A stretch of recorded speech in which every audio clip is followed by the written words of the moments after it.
बार सब लोग मिल करके गायत्री मंत्र का गान करेंगे ओम के उच्चारण के साथ में।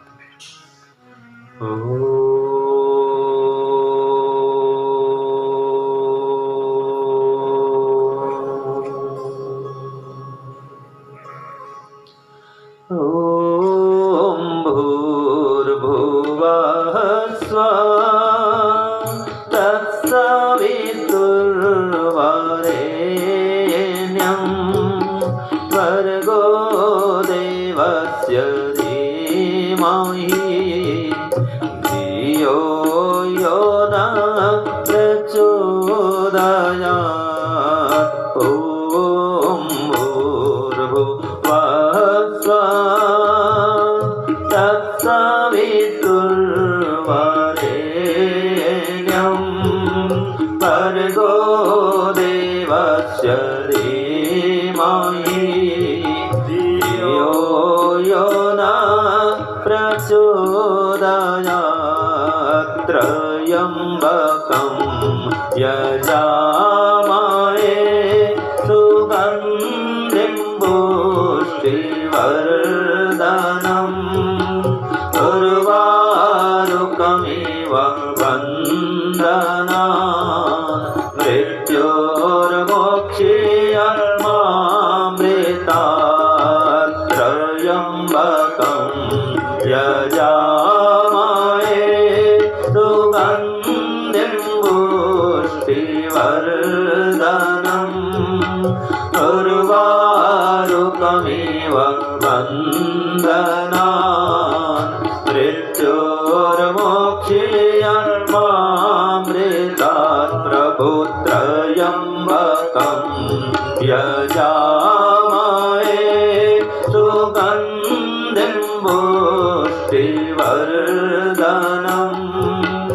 उर्वारुकमिव बन्धनात्।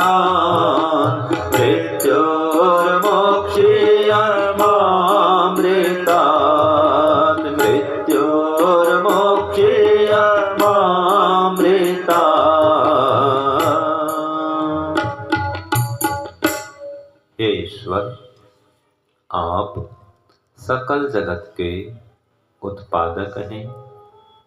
आप परमपिता परमात्मा सर्वत्र व्यापक हैं, सर्वरक्षक हैं, सर्वद्रष्टा हैं, सर्वश्रोता हैं, सर्वज्ञाता हैं। आप ही सकल विघ्नहर्ता हैं।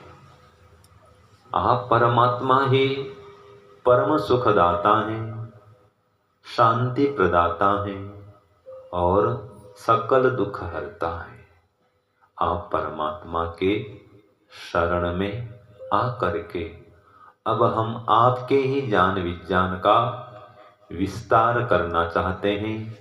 आपके ज्ञान विज्ञान को जन जन तक पहुंचाने के लिए आपका आशीर्वाद चाहते हैं।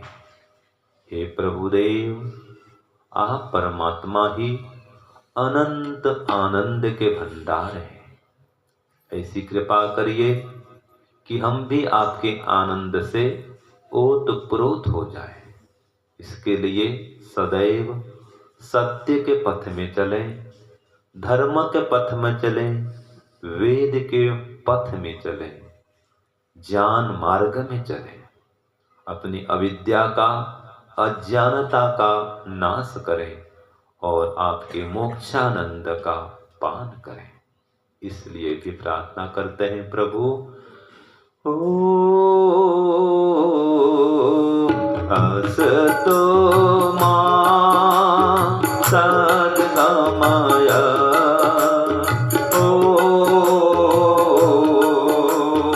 असतो मा सद्गमय प्रभु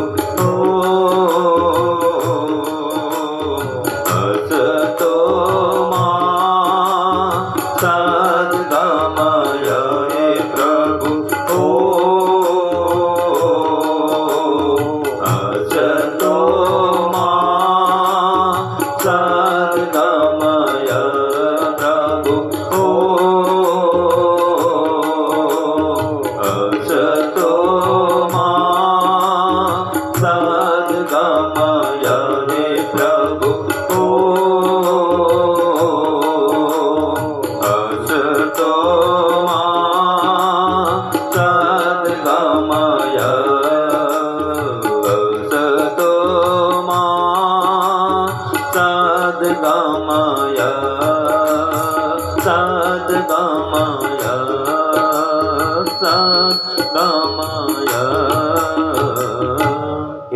ईश्वर आप हमें असत्य से छुड़ाकर सत्य की ओर ले चलिए।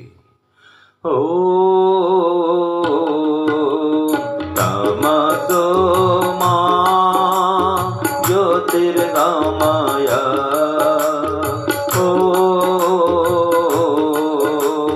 तमसो मा ज्योतिर्गमय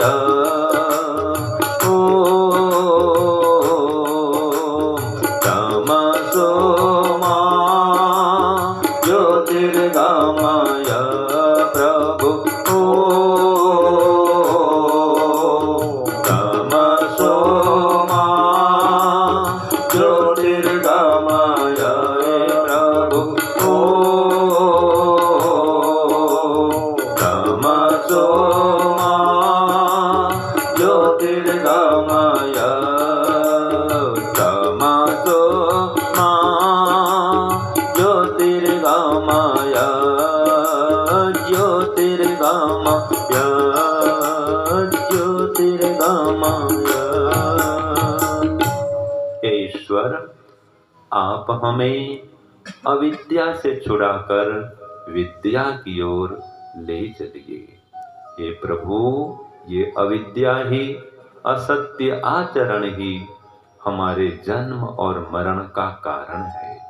इसलिए हमारी अविद्या को नष्ट करिए, असत्य आचरण को नष्ट करिए और हमें मृत्यु बंधन से छुड़ा करके आपकी मोक्ष पद में स्थान दिलाइए। इसलिए निवेदन करते हैं हो मृत्योर्मा अमृतं गमय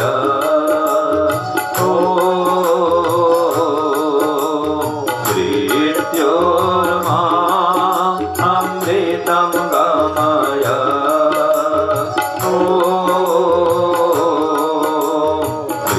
मृत्योर्मा अमृतं गमय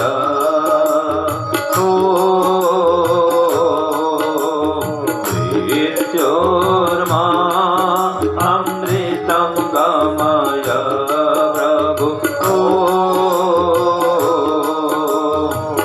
मृत्योर्मा अमृतं गमय प्रभु मृत्योर्मा अमृतं गमय मृत्योर्मा अमृतं गमय अमृतं गमय अमृतं गमय अमृतं गमय। हे ईश्वर आप हमें मृत्यु आदि समस्त दुखों से दूर कीजिए और आपके परम पद को, मोक्ष पद को, अमृत पद को प्रदान कीजिए। हे नाथ यही हमारे जीवन का लक्ष्य है। इस लक्ष्य की हमें प्राप्ति कराइए और समस्त दुखों से निवृत्ति दिलाइए। हमारे जीवन में सुख शांति की प्राप्ति कराइए, हमारे समस्त विघ्नों का विनाश कराइए और आपके परम आनंद का पान कराइए। इसलिए भी प्रार्थना करते हैं ओ आनंद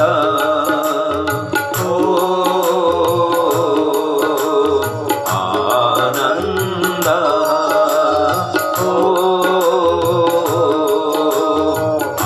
आनंद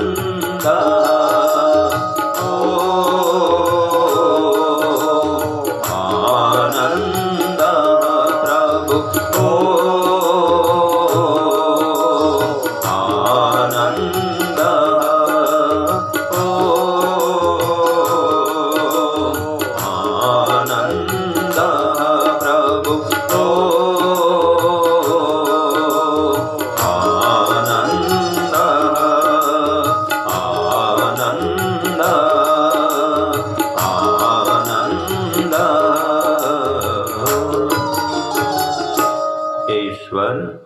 आप आनंद स्वरूप हैं, हमें भी आनंद दीजिए।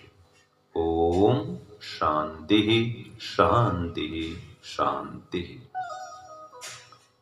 सज्जनों, ये नियम है कि हर कार्य के पहले सर्वप्रथम ईश्वर का स्मरण करना चाहिए। ईश्वर का स्मरण ही मंगलाचरण है, यही मंगल आचरण है।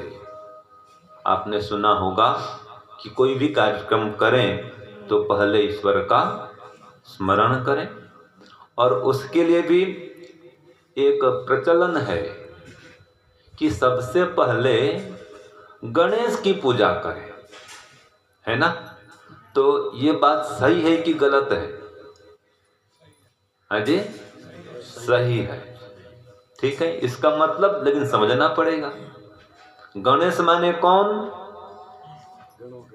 जो गणों का स्वामी है, गणों का अधिपति। और वेद में परमात्मा का एक नाम गणपति कहा गया है। गणपति गणेश एक ही बात है। तो इसी क्रम में हम गणपति परमात्मा का भी स्मरण करेंगे, जिनका मुख्य नाम ओम है। मुख्य नाम क्या है? ओम। तो गणपति जो है वही ओम है, जो ओम है वही गणपति है। तो गणपति का मंत्र भी बोलेंगे। और इसका तर्ज क्या रहेगा? मेरे देवता मुझको देना सहारा, कहीं छूट जाए ना दामन तुम्हारा। मेरे देवता मुझको देना सहारा, कहीं छूट जाए ना दामन तुम्हारा। गणानां त्वा गणपतिं हवामहे, गणानां त्वा गणपतिं हवामहे, प्रियाणां त्वा प्रियपतिं हवामहे, निधीनां त्वा निधिपतिं हवामहे, निधीनां त्वा निधिपतिं हवामहे, गणानां त्वा गणपतिं हवामहे, प्रियाणां त्वा प्रियपतिं हवामहे, निधीनां त्वा निधिपतिं हवामहे। वसो मम प्रभु वसो मम, अहम जानि गर्भधम् आत्मजासि गर्भधम्, आत्मजासि गर्भधम्, आत्मजासि गर्भधम्। गणानां त्वा गणपतिं हवामहे, निधीनां त्वा निधिपतिं हवामहे, प्रियाणां त्वा प्रियपतिं हवामहे। वसो मम प्रभु वसो मम, वसो मम प्रभु वसो मम। ये गणपति का मंत्र है। इसमें क्या कहा कि गणानां त्वा गणपतिं हवामहे, कि हे परमात्मा आप गणपति हैं, अर्थात गणों के स्वामी हैं। गण माने समूह। जैसे आप बोलते हैं पक्षी गण उड़ रहे हैं, है ना, पशुगण आ रहे हैं, खिलाड़ी गण खेल रहे हैं। तो गण माने क्या हुआ? उनका समूह। तो जितने भी समूह हैं, मनुष्य गण, बैठ करके अभी वेद कथा सुन रहे हैं। माता गण बैठी हुई हैं, पुरुष गण भी बैठे हुए हैं। तो गण माने समूह। तो जो समस्त गणों का स्वामी है वो परमात्मा गणपति कहलाता है। फिर वही परमात्मा निधिपति भी है और प्रियपति भी है। निधि माने धन, संपत्ति, खजाना, कोष। तो संसार में जितने भी ये कोष हैं, ऐश्वर्य, धन, संपत्ति आदि, उन सब का स्वामी कौन? ईश्वर। तो परमात्मा निधिपति हैं।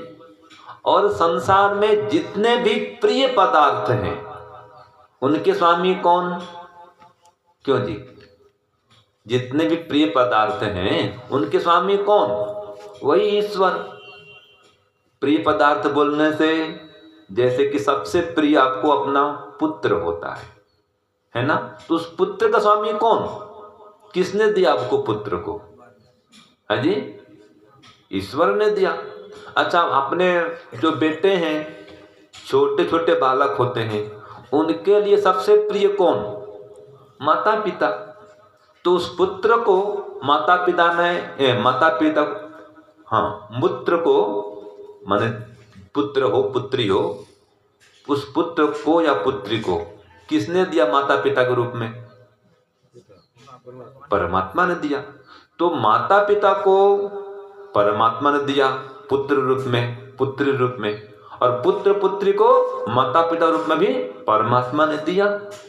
अब उसने दिया, अब जिसने दे दिया उसने ले भी लिया, फिर जो दिएगा वही तो लेगा जी। तो ये सोचने का ढंग है। अगर कभी माताजी पिताजी छोड़कर चले जाए, नियम तो यही है जी, जाना पड़ेगा। ये कोई नई घटना है क्या? मान लीजिए माताजी चली गई, चंद्रवती माताजी, अब उनके बेटे हैं, पोते हैं, दुख तो होना स्वाभाविक है। लेकिन क्या आप हमेशा जन्मों जन्मों तक उनके साथ में रह सकते हैं क्या? या कई वर्षों तक चलो क्या उनके साथ में रह सकते हैं क्या? नहीं। सबके माता पिता जाते हैं, कोई आगे गया कोई पीछे गया। सभी पति पत्नी का एक दिन वियोग होना निश्चित है। क्यों? ये सगे संबंधियों को देने वाला परमात्मा है, और जब समय आता है वो वापस वो बुला लेता है। तो इस व्यवस्था को अगर स्वीकार करेंगे तो आप दुखी कम से कम होंगे। तो वो परमात्मा निधिपति है, प्रियपति है, प्राणपति है। प्राण का भी देने वाला वही है। उसने प्राण दिया था, प्राण को निकाल लिया। तो उसको इस प्रकार से पति रूप में स्वीकार करें। वो सभी जड़ और चेतन पदार्थों का स्वामी है, पति है। जितने प्रिय पदार्थ हैं उनका भी वही पति है। तो गणपति, प्रियपति और निधिपति सब उसी परमात्मा का नाम है। ठीक है। अब देखो, वसो मम, इसमें क्या कहा? वसो मम। इसका मतलब क्या है कि हे परमात्मा आप मेरे वसु भी हैं। वसु माने अजी, हाँ, बसाने वाला। तो परमात्मा हम सबको वसाने वाले हैं। वसु कितने होते हैं अजी? 8 वसु। कौन कौन से बोलो? पृथ्वी, जल, अग्नि, वायु, आकाश, ये 5 महाभूत, 5 वसु, और 3 सूर्य, चंद्र और नक्षत्र। ये 8 वसु हमको वसाते हैं।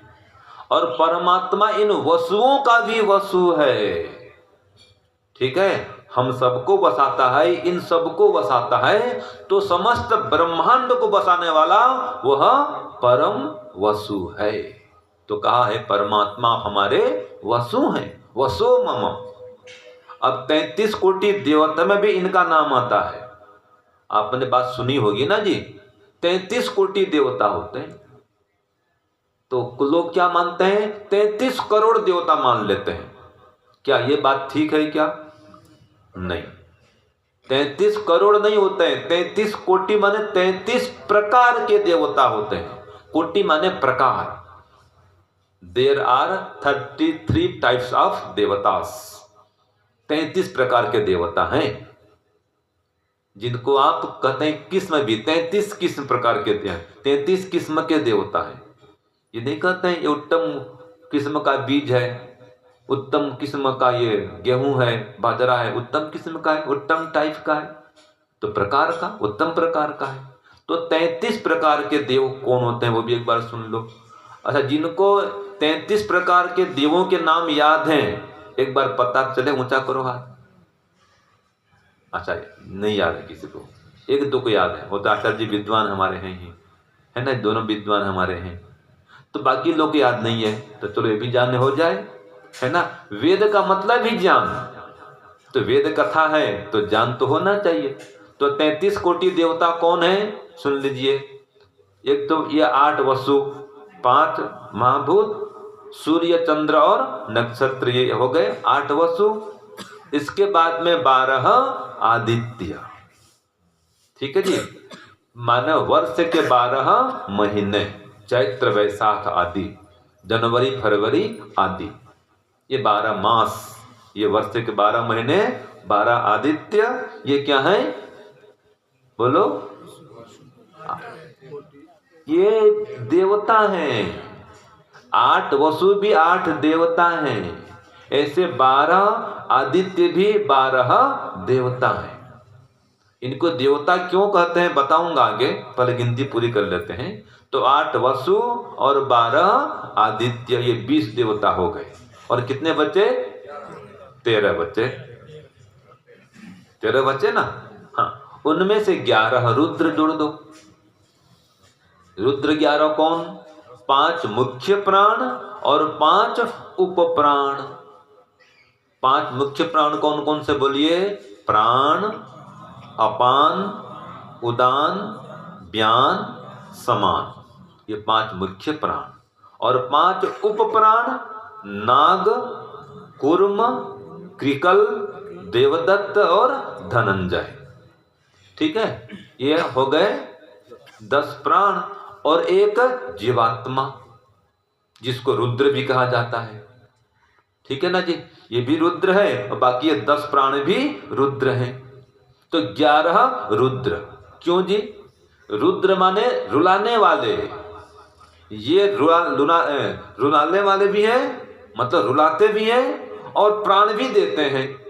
लेकिन यहां पर प्राण देने के अर्थ में रुद्र कहा इनको, क्यों? देवता है, तो ये प्राण है तो जीवन है, ये प्राण देते हैं। 11 प्राण, ठीक है, या 11 रुद्र। फिर और कौन बच गया? एक इंद्र, माने विद्युत या बिजली, और एक प्रजापति माने ये यज्ञ। 2 हो गए, तो 31 और 2 33। ये 33 कोटि देवता। क्यों देवता कहलाते हैं? क्योंकि ये देते हैं। देवो दानात्वा, जो देता है वो देवता कहलाता है। आप सब भी यज्ञ किए तो सभी जमान क्या बन गए? देवता बन गए। यज्ञ करता है वो देवता होता है, यज्ञ में आहुति प्रदान कर रहा है। रोज यज्ञ करेंगे, रोज देवता बन के रहेंगे, देवलोक में जाएंगे। आपके यहाँ हवन होता था क्या जी, दहिया साहब जी? अभी ब्रेक आ रहा था, होता था। हाँ, पहले डेली होता था, बहुत बढ़िया। तो जिस घर में रोज यज्ञ हो रहा है वो घर देव मंदिर है, वहां पर देव पूजा हो रही है। यज्ञ माने क्या है? देव पूजा। तो देवताओं की पूजा होती है यज्ञ के माध्यम से, और जो पूजा करता है देवों की वो खुद देव बन जाता है। तो ये 33 प्रकार के देवता। इनमें से मैंने कहा था वसु, 8 वसु होते हैं, और उन वसुओं का वसु परमात्मा होता है। तो मंत्र में कहा गया अहम जानी गर्भधम और आत्म अजासे गर्भधम, हे कि परमात्मा कि मेरे अंदर जो मूर्खता है ना उसको आप दूर कर दीजिए, और आप अजा हैं, अजन्मा हैं, कभी जन्म नहीं लेते हैं। मैं भी ऐसा ही हूं, मैं भी अजन्मा हूं। मैं माने आत्मा, बस यही सीखना, यही समझना है। माता कौन थी? चंद्रवती माता जी। बोलो जी, आत्मा थी। क्या उनका ध्यान हुआ? नहीं हुआ। बस ये समझने की बात है। वो तो अपने इस नश्वर चोला को छोड़ करके नई यात्रा के लिए प्रस्थान कर गई। और वस्त्र पुराना होता है, फट जाता है, अब बदलते हैं ना जी। जब वस्त्र पहनने के लायक नहीं होता है, उसको बदल दिया जाता है। इसी प्रकार से शरीर में कोई कमी आ गई, कोई खराबी आ गई, आप गाड़ी भी तो ऐसे करते हैं जी। गाड़ी बहुत पुरानी हो गई तो नहीं बदलते हैं क्या? बदल लेते हैं। तो ये गाड़ी पुरानी हो जाती है, कोई रोग लग गया, कोई विकार आ गया, अब जीवात्मा के रहने के लायक नहीं रहा, उसको बदल दिया जाता है। तो ये जीवात्मा भी अजर अमर है। हम अपने स्वरूप को समझें तो ये जीवात्मा है, अपनी अनंत यात्रा में निकला हुआ है। इसकी यात्रा कहां से शुरू हुई है और कहां खत्म होगी, इसको हम वेद के माध्यम से समझेंगे, वेद कथा के माध्यम से जानेंगे। तो संसार में हम क्यों आए हैं, ये यात्रा क्यों शुरू हुई है, ठीक है जी, इसको समझते हैं। तो संसार में क्यों आए हैं हम? बोलो। कर्म करते हुए सभी दुखों से छूटने के लिए, मोक्ष पाने के लिए, इसलिए संसार में आए हैं। संसार में किसने भेजा हमको? परमात्मा ने। क्यों भेजा? सभी दुखों से छूटने के लिए, माने कि मोक्ष पाने के लिए। अब उसके मोक्ष पद को पाने के लिए, ठीक है, क्या करना पड़ेगा? परमात्मा को जानना पड़ेगा, उसके वेद ज्ञान को जानना पड़ेगा। तो परमात्मा को भी जानेंगे, उसके वेद ज्ञान को भी जानेंगे, तो वेद का परिचय भी प्राप्त करेंगे और वेद के ज्ञान विज्ञान से हम संयुक्त भी होंगे और फिर परमात्मा का भी ज्ञान प्राप्त करेंगे। तो सबसे पहले हम शुरू करते हैं परमात्मा से, कि हम संसार में आए हैं उस परमात्मा को जानने के लिए। तो इसका मंत्र क्या है? हम मंत्र बोलेंगे, फिर आगे बढ़ेंगे। जिनको मंत्र याद है वो साथ में बोल सकते हैं, दोहरा सकते हैं। वेदाहमेतं पुरुषं महन्तं, वेदाहमेतं पुरुषं महन्तं, आदित्यवर्णं तमसः परस्तात्, आदित्यवर्णं तमसः परस्तात्, तमेव विदित्वा अतिमृत्युमेति, तमेव विदित्वा अतिमृत्युमेति, नान्यः पन्था विद्यते अनाय, नान्यः पन्था विद्यते अनाय, वेदाहमेतं पुरुषं महन्तं, वेदाहमेतं पुरुषं महन्तं, आदित्यवर्णं तमसः परस्तात्, आदित्यवर्णं तमसः परस्तात्, तमेव विदित्वा अतिमृत्युमेति, तमेव विदित्वा अतिमृत्युमेति, नान्यः पन्था विद्यते अनाय, नान्यः पन्था विद्यते अनाय, अकामो धीरो अमृतः स्वयंभू,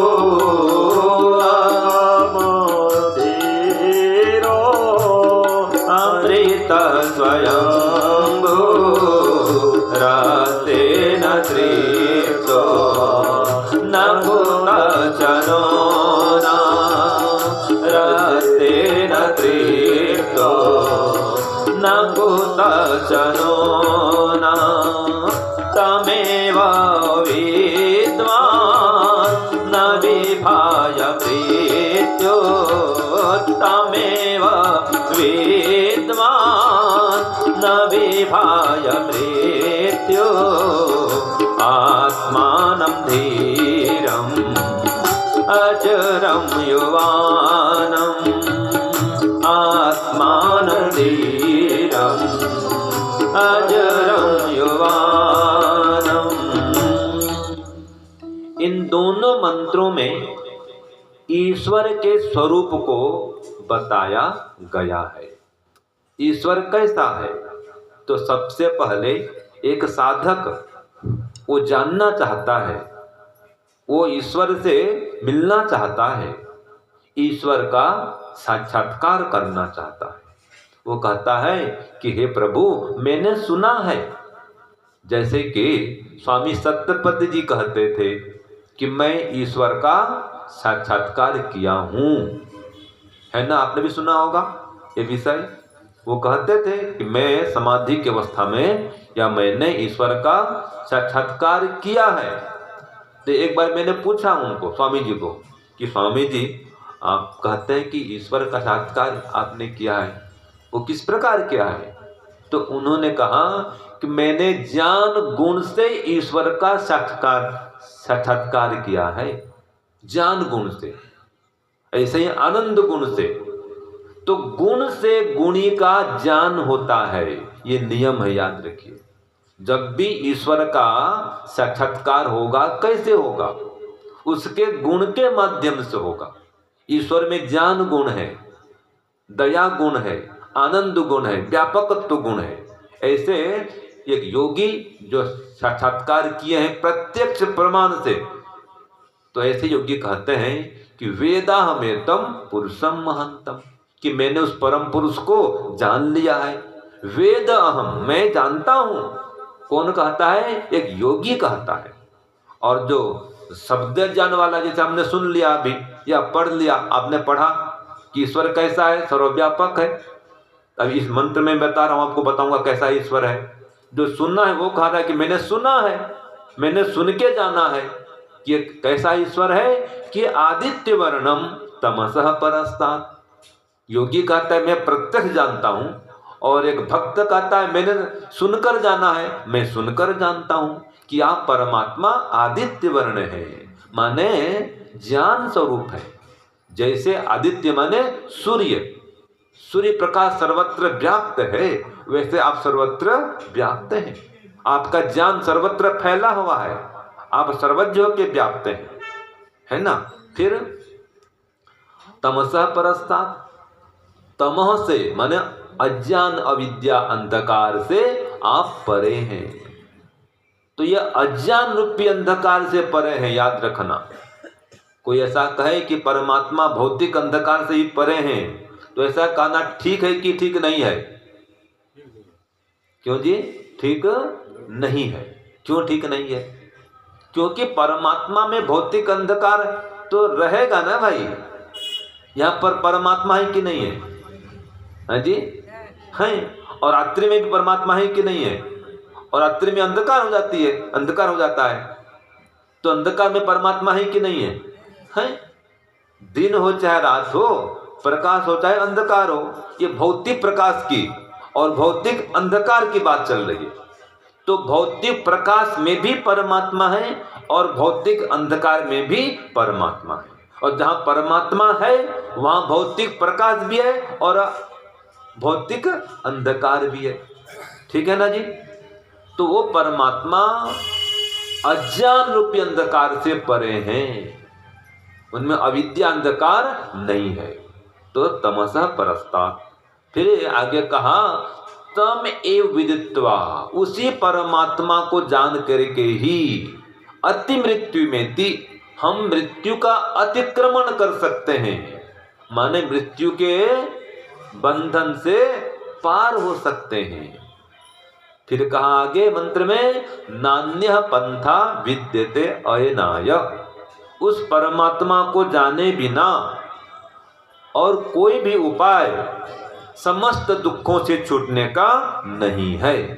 इसलिए हम उस परमात्मा को जाने, उसको जाने बिना सभी दुख से नहीं छूट सकते। उसको जानने के लिए उसका ध्यान करना अनिवार्य है, ईश्वर की उपासना आवश्यक है, पंच महायज्ञ का अनुष्ठान आवश्यक है, और सभी जो क्लेश है राग द्वेष आदि उसको नष्ट करना आवश्यक है।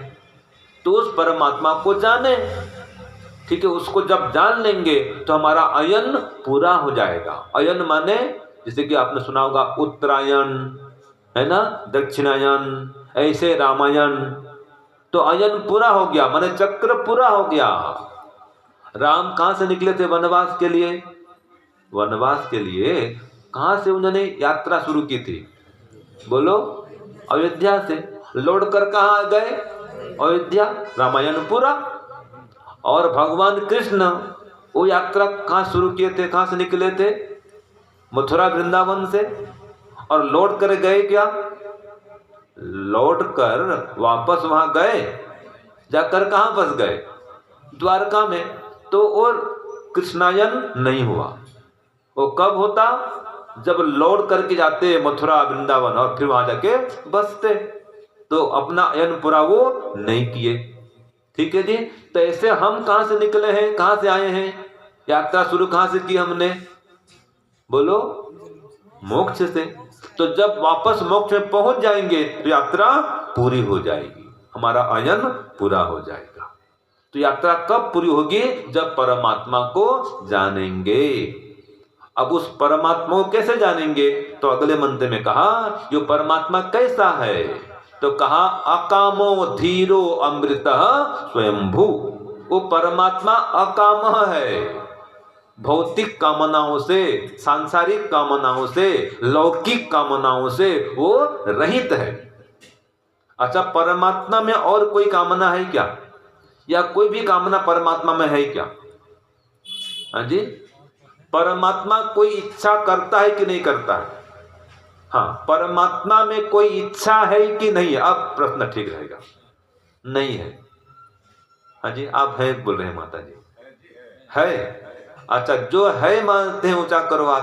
परमात्मा में इच्छा है, इच्छा वाले मानते हैं। जो नहीं मानते, इच्छा नहीं है, ऊंचा करो हाथ। हाँ, नहीं वाले भी हैं, है ना। तो यहां पर कहा परमात्मा में अकाम, परमात्मा कामना से रहित है। लेकिन किन कामनाओं से, किन इच्छाओं से? कामना माने इच्छा, लालसा, है ना जी, तृष्णा। तो परमात्मा तृष्णाओं से रहित है, लालसाओं से रहित है और लौकिक कामनाओं से रहित है, लेकिन इच्छा से सर्वथा रहित नहीं है। क्योंकि ये चर्चा आई है उपनिषद में कि परमात्मा में इच्छा है, वो इच्छा करता है। उसके लिए शब्द क्या आया? वेदांत दर्शन में भी आया है, स इच्छते। क्या शब्द है? स इच्छते। उसने इच्छा की अथवा उसने इच्छा किया। क्या इच्छा की उसने? कि लोकान्नो सृजा इति, कि मैं अब लोकांतरों का सृजन कर दूं, माने कि संसार को बना दूं। तो परमात्मा में संसार को बनाने की इच्छा है। अब क्यों संसार बनाता है? तो अगली इच्छा है, उसके अंदर हमको सुख देने की इच्छा है। हमको सुख देने के लिए परमात्मा ने संसार का निर्माण किया, और हम संसार में आकर के उसको जान करके सभी दुख से छूट जाएं और परम सुखी हो जाएं। इसलिए परमात्मा संसार बनाया। तो परमात्मा अकाम है।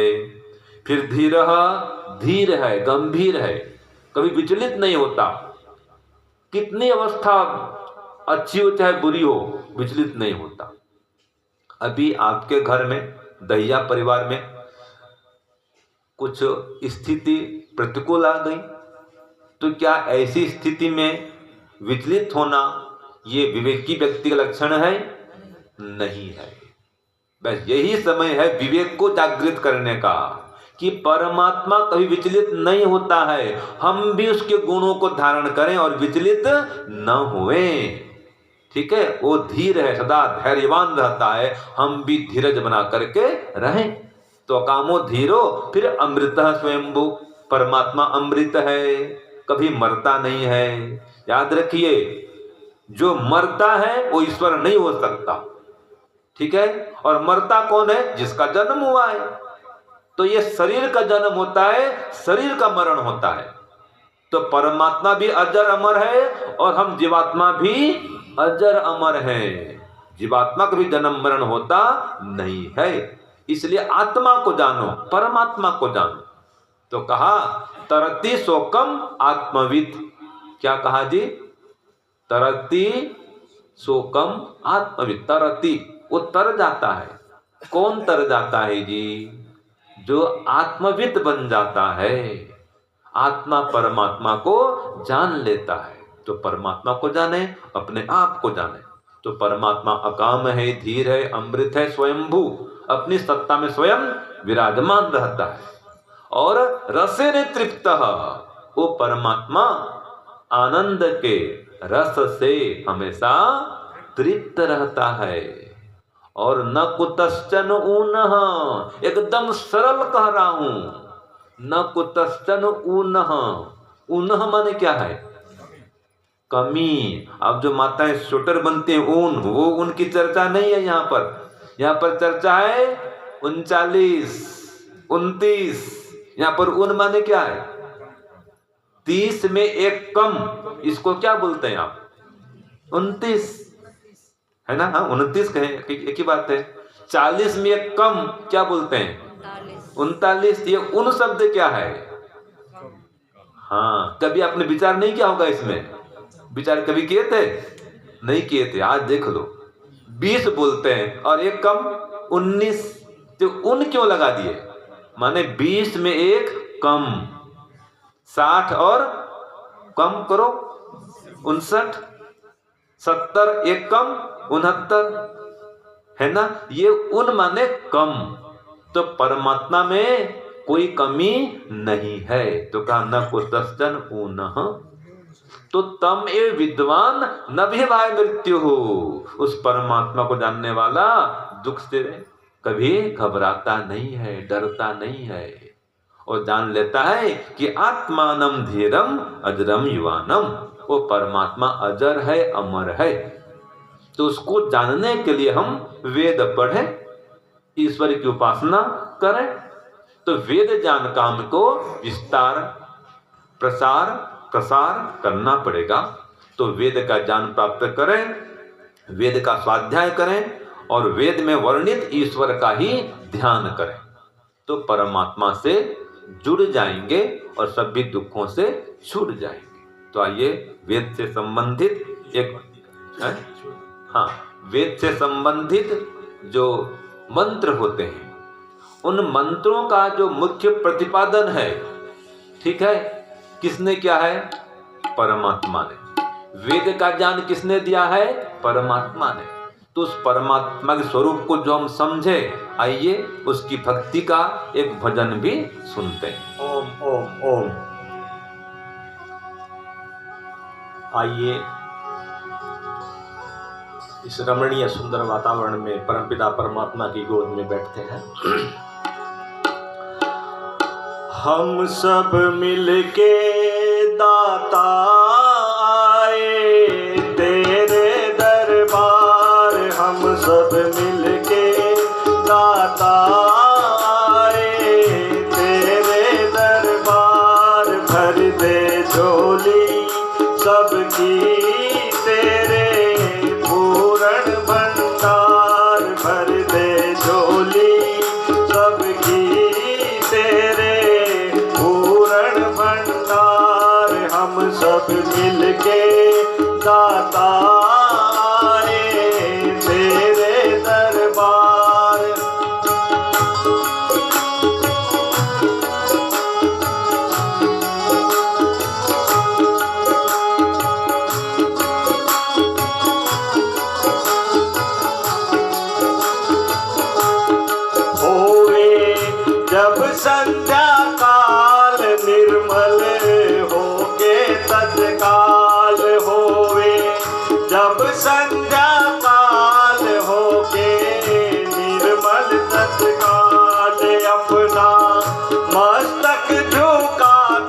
करके तेरा ख्याल अपना मस्तक झुका के करके तेरा ख्याल सारा प्यार बैठे तेरे दर पे परिवार तेरे दर पे आके बैठे सारा परिवार तेरे दर पे आके बैठे सारा परिवार हम सब मिलके दाता आए तेरे दरबार भर दे झोली सबकी तेरे पूर्ण भंडार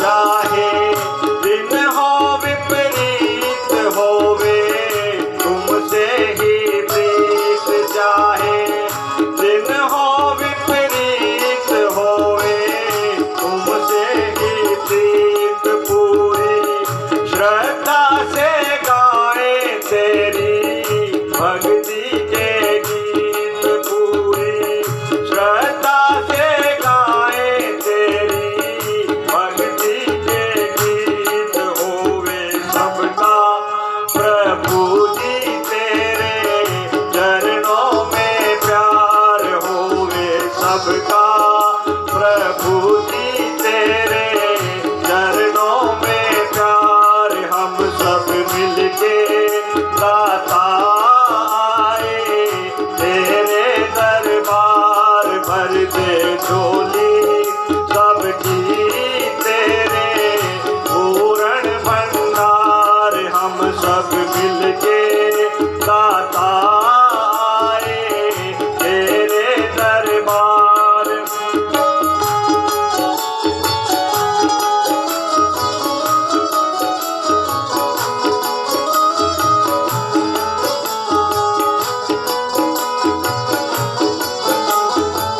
लेके दिल में फरियाद तुझको करते हैं याद लेके दिल में फरियाद तुझको करते हैं याद जब हो संकट की घड़ियां मांगे तुमसे इमदाद जब हो संकट की घड़ियां मांगे तुमसे इमदाद सबसे बढ़ के ऊंचा तेरा है ये आधार सबसे बढ़ के जग में ऊंचा तेरा आधार हम सब मिलके दाता आए तेरे दरबार भर दे झोली सबकी तेरे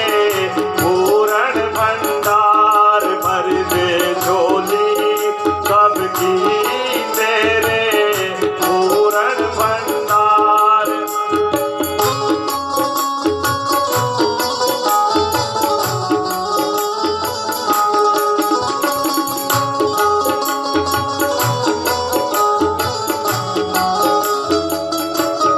तू है दुनिया का वाली करता सबकी रखवाली तू है दुनिया का वाली करता सबकी रखवाली हम है रंग रंग के पौधे तू है हम सबका माली हम है रंग रंग के पौधे तू है हम सबका माली पथिक बगीचा है ये तेरा सुंदर संसार पथिक बगीचा है ये तेरा सुंदर संसार हम सब मिलके दाता आए तेरे दरबार झोली भर दे सबकी तेरे पूर्ण भंडार हम सब मिलके दाता आए तेरे दरबार, हम सब मिलके दाता आए तेरे दरबार, हम सब मिलके दाता आए तेरे दरबार। बहुत बढ़िया, बहुत बहुत धन्यवाद पवनजीत जी का। अब देखिए, चर्चा चल रही है ईश्वर की, तो ईश्वर को जानना चाहिए, है ना। ये बात सामने आई। उसको जाने बिना आप सभी दुख से नहीं छूट सकते। उसको जानने के लिए उसका ध्यान करना अनिवार्य है। तो आपसे प्रश्न पूछता हूँ, ठीक है जी, कि आप में से कितने व्यक्ति ऐसे हैं जो रोज सुबह भी और शाम भी 2 समय ईश्वर की उपासना करते हैं, या ध्यान करते हैं, या संध्या करते हैं? ऊंचा करो हाथ थोड़ा। हाँ, बहुत बढ़िया, अच्छी बात है। जो लोग नहीं करते हैं वो शुरू कर दीजिए। हाँ, जो जो उपासना नहीं करते हैं सुबह शाम, वो आज के इस पावन दिवस पर माता जी की पुण्य स्मृति में इस वेद कथा के आयोजन के अवसर पर ये संकल्प जरूर करके जाएं कि मुझे 2 समय ईश्वर का ध्यान, ईश्वर की उपासना या संध्या मंत्र या संध्या मंत्र, इनके माध्यम से ईश्वर के ज्ञान को पाने का प्रयत्न करना है। एक काम, ठीक है। दूसरा काम, जिनके घर में यज्ञ होता है या जो आर्य समाज में आते हैं, दैनिक यज्ञ करते हैं, दैनिक नहीं कर पाते हैं साप्ताहिक करते हैं, साप्ताहिक नहीं कर पाते हैं पाक्षिक करते हैं। तो सबसे पहले ऊंचा करो हाथ दैनिक वाले, जो दैनिक यज्ञ करते हैं। हाँ, हाथ नीचे। जो साप्ताहिक करते हैं, साप्ताहिक वाले कितने? साप्ताहिक वाले, हाँ ठीक है। तो साप्ताहिक नहीं कर पाते हैं, हर पूर्णम या अमावस को करते हैं। पाक्षिक वाले ऊंचा करो हाथ। कोई ऐसे भी हैं, देखो हाँ ऐसे भी हैं, अच्छी बात है।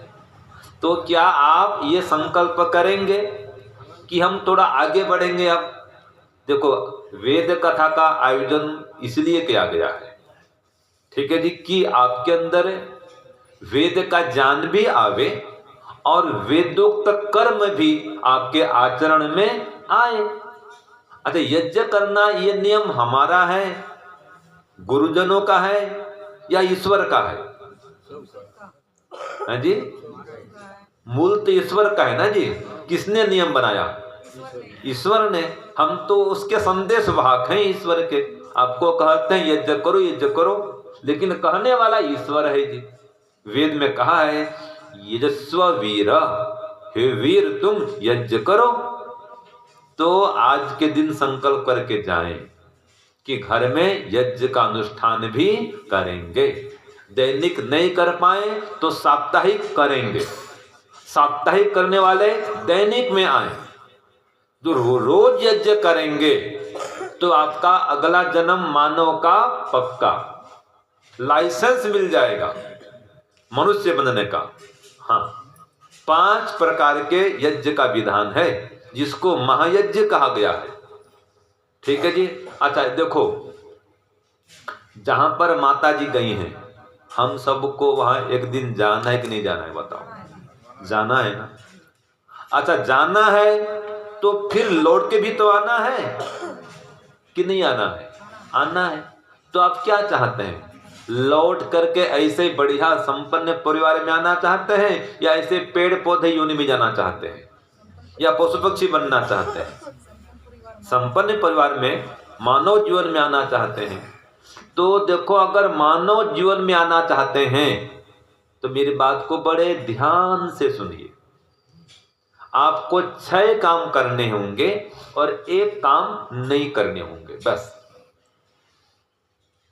7वें कांड में रामायण पूरा हो जाएगा। 7 कांडों में आपका जीवन सफल हो जाएगा।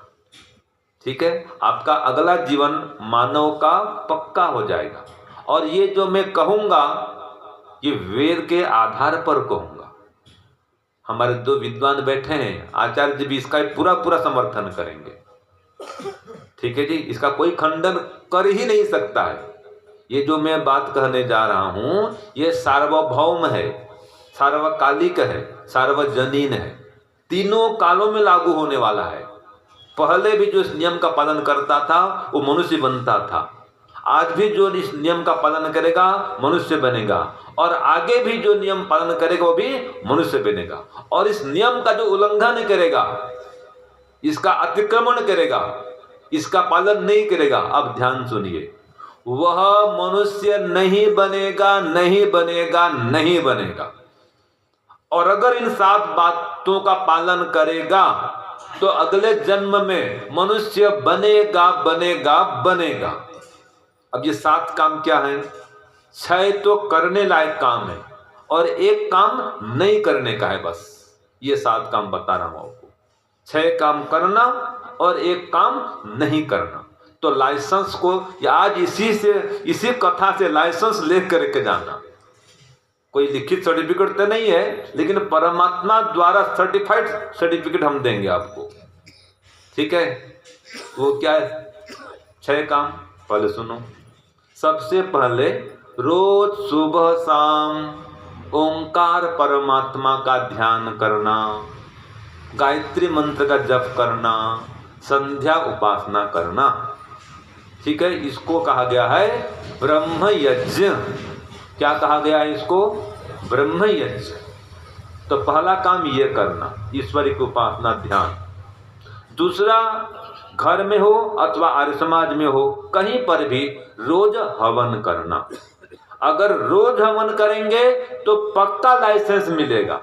अगर सप्ताह में एक बार हवन करेंगे तो कच्चा लाइसेंस मिलेगा। हाँ, लाइसेंस 2 प्रकार का होता है, पता है ना? एक होता है लर्निंग और एक होता है अरे हाँ हैवी लाइसेंस, पक्का। ठीक है जी, वो पक्का हो गया लाइसेंस। हम बार बार रिन्यू करना पड़ता है उस लाइसेंस को, बार बार क्या करना पड़ता है जी? रिन्यू करना पड़ता है ना जी। ऐसे ही रोज हवन करेंगे पक्का लाइसेंस मिलेगा, लेकिन बार बार संकल्प तो हो रहा हो ये रिन्यू करना है। जो आप दैनिक हवन कर रहे हैं ये मैं आपका रिन्यू करा रहा हूं, तो संकल्प को मजबूत करा रहा हूं, अभी छोड़ना नहीं है। ठीक है जी, तो रोज हवन करेंगे तो पक्का लाइसेंस, और सप्ताह में एक बार करेंगे तो भी क्या है? लर्निंग है, कच्चा है। फिर पक्का बदलने के लिए फिर 1 मास, 2 मास, 6 मास, सप्ताह में एक बार करो, बाद में रोज दैनिक हवन में आना ही पड़ेगा। ठीक है, तो दूसरा काम है यज्ञ करना, और हो सके तो यज्ञ के बाद में 1 पेज वेद का स्वाध्याय करना। ये देखो, ये वेद है, चारों वेदों के 100 मंत्र इसमें है। जो संकल्प करेगा उसको यहां से इस पुस्तक निःशुल्क दिया जाएगा, लेकिन नियम में रोज पढ़ेगा इसको, और पढ़ने के बाद में अगर हवन हो रहा है 1 मंत्र की आहुति भी देगा, और जब पूरा पढ़ लेगा पुस्तक को फिर इसका हवन करेगा। चतुर्वेद शतकम। फिर कहेगा स्वामी जी आपने कहा था, पुस्तक दिया था, हमने पढ़ लिया, अब इसका हवन करेंगे, आइए बुलाइए, फिर आपके घर में इसका हवन कर देंगे।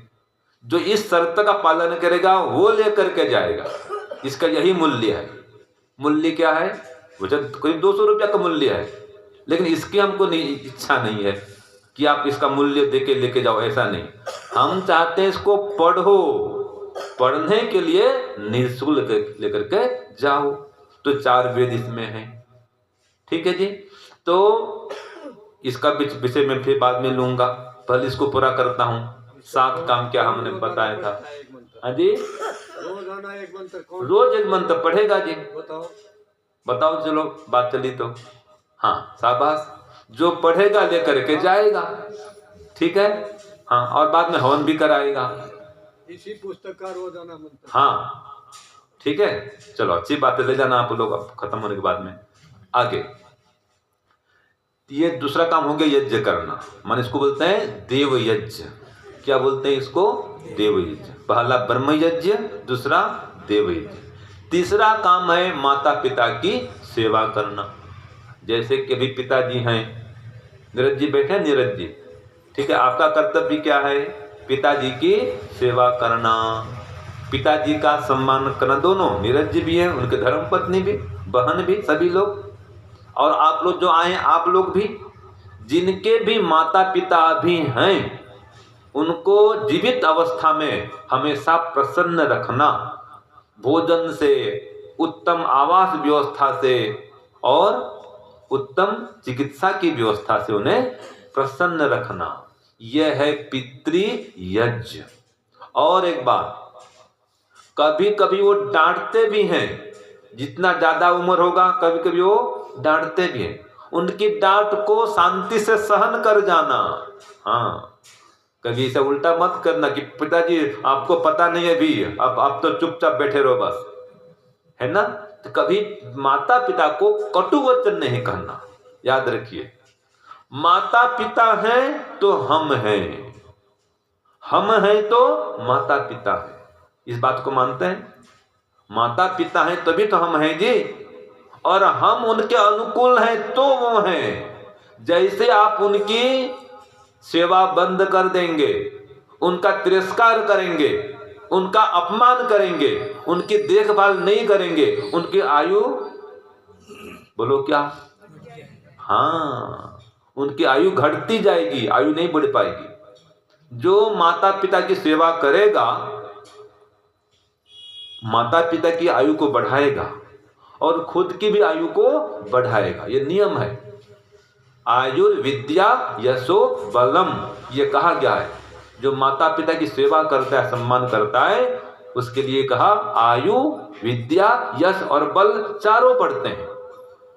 एक उदाहरण के लिए बताऊं आपको मैं, घरों में ऐसा होता है प्रायः, गांव में, नगर में, मोहल्ले में देख सकते हैं कि जो बहू अपने सासू माँ की अच्छी सेवा करती है, खूब सेवा करती है, तो पूरे आसपास पड़ोस में उस बहू की प्रशंसा होती कि नहीं होती? बताओ, होती है ना जी। और जो बहू प्रशंसा सेवा नहीं करती है, उसकी क्या प्रशंसा होती है? उल्टा पता है, कैसी बहू आ गई है, सेवा नहीं करती है, माता पिता दुखी हैं और पूछते नहीं है, उसकी निंदा होती है। तो बस वही तो मृत्यु है। जो निंदा हो रही है वो एक प्रकार से वो अपमान, वो मृत्यु है। तो आयु घट रही है उसकी। जिसकी निंदा होगी समझो आयु घट रही है, वो सुखी नहीं रह सकता। तो माता पिता को खुश रखो, खुद भी खुश रहो। ये पितृयज्ञ है। चौथा काम क्या है? बलि वैश्व देव यज्ञ, अर्थात पशु पक्षियों के लिए खाना खिलाना। जो भी अन्न पकाते हैं, भोजन पकाते हैं, प्रथम हिस्सा किनके लिए? गौ माता के लिए।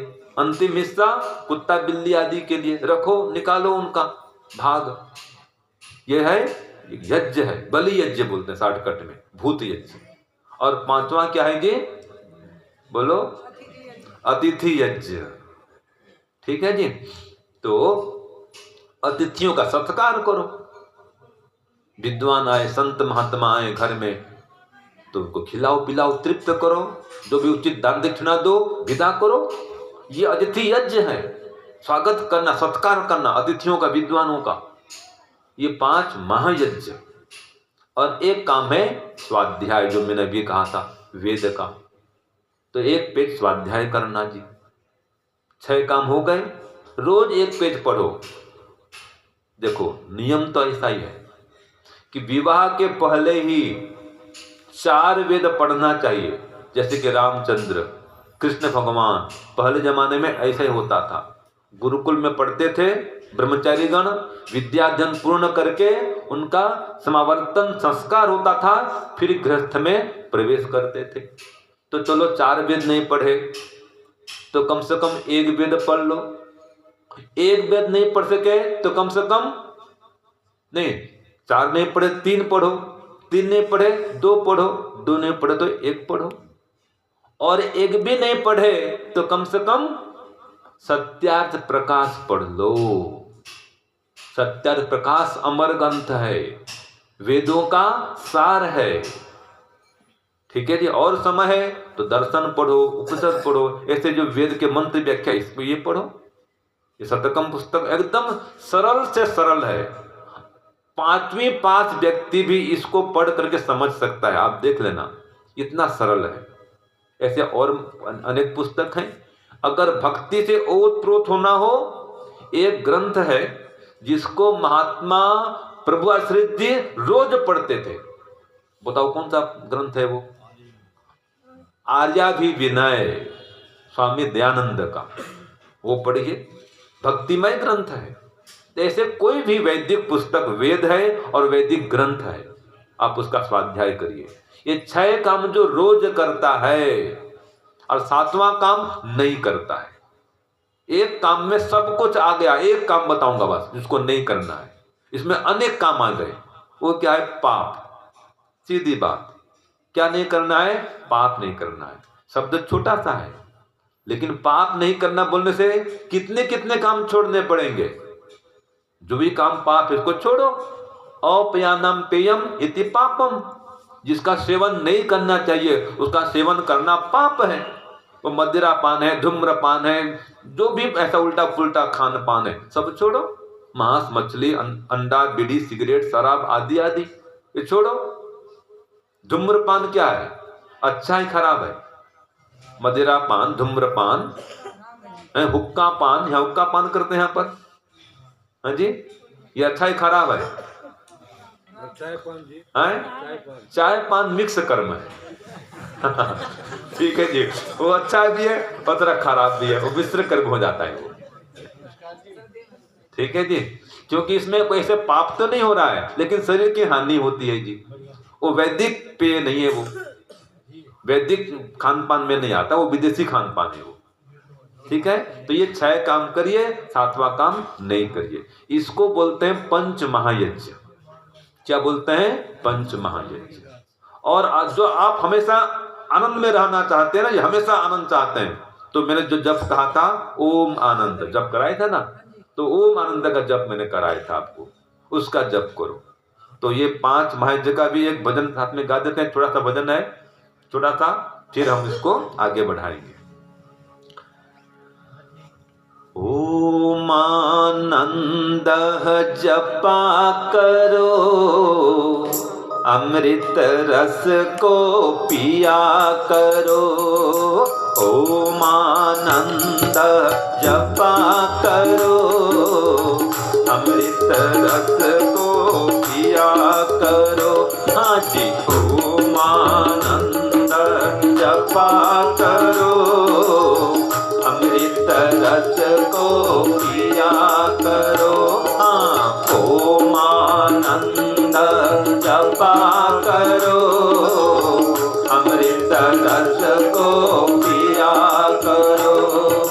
अमृत रस को पिया करो, ओम आनंद जपा करो, अमृत रस को पिया करो। ओम आनंद जपा करो, ओम आनंद जपा करो, अमृत रस को पिया करो। बोलो ओम आनंद जपा करो, अमृत रस को पिया करो। अमृत रस को पिया करो, ओम आनंद जपा करो।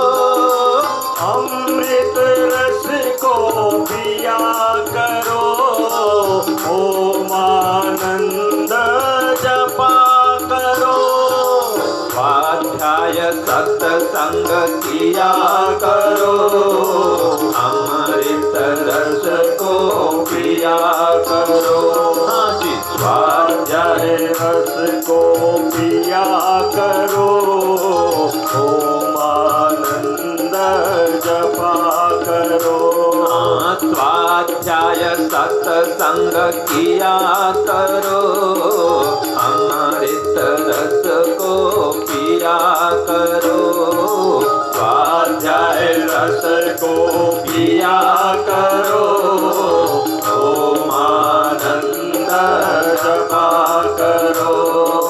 ओम आनंद